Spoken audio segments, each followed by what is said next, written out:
নমস্কার বন্ধুরা, ছন্দা রান্নাঘর সকলকে স্বাগত। দেখুন আমি একটা মশলা তৈরি করে নিই, এটা বাড়িতেই বানাই। গরম মশলাটা নিয়ে নিয়েছি দারচিনি আর জয়িত্রী কিছুটা, আর কিছুটা সাজিরে, আর এলাচ আর লবঙ্গ, আর আমি এই জায়ফলগুলোকে একটু থেতো করে নিয়েছি মিক্সিতে, যাতে অসুবিধে না হয় গুঁড়ো করতে।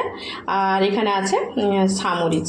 তো এইগুলো দিয়ে আমি একটা মশলা বানিয়ে নিই। এটা গরম মশলা হিসেবে ব্যবহার করি, এবং এটা বিরিয়ানি মশলাতেও বিরিয়ানিতেও ব্যবহার করা যায়। খুব সুন্দর একটা হয়, বাজারে কেনার থেকে অনেক ভালো। যখন থাকে না তখন এটা শাহি গরম মশলা দিয়ে চালাই। শাহি গরম মশলাটাও ভালো, খারাপ না।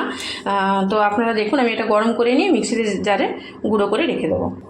দেখুন এগুলোকে আমি এইভাবে একসঙ্গে মিক্সড করে হালকা আঁচে এরকম করে একটু নেড়ে নেড়ে গরম করে নেবো হালকা। দেখুন একটু গরম করে আমি মিক্সার জারের মধ্যে ঢেলে নিয়েছি। এরপর এটাকে একদম মিহি করে গুঁড়ো করে নেব। দেখো আমি একদম গুঁড়ো করে নিয়ে এসে গেছি এখানে, একদম পুরো একদম মিহি হয়ে গেছে খুব সুন্দরভাবে। আপনারাও এইভাবে করে রাখতে পারেন। তো এমনি খুব সুন্দর গন্ধটা হয়, কেনার থেকে গন্ধটা অনেক ভালো হয়। দেখুন কতটা পরিমাণ হয়ে গেছে আমার। প্রত্যেকটা জিনিসই প্রায় আমার 10 গ্রাম 10 গ্রাম করে ছিল, আর ওই দারচিনিটা শুধু একটু বেশি ছিল।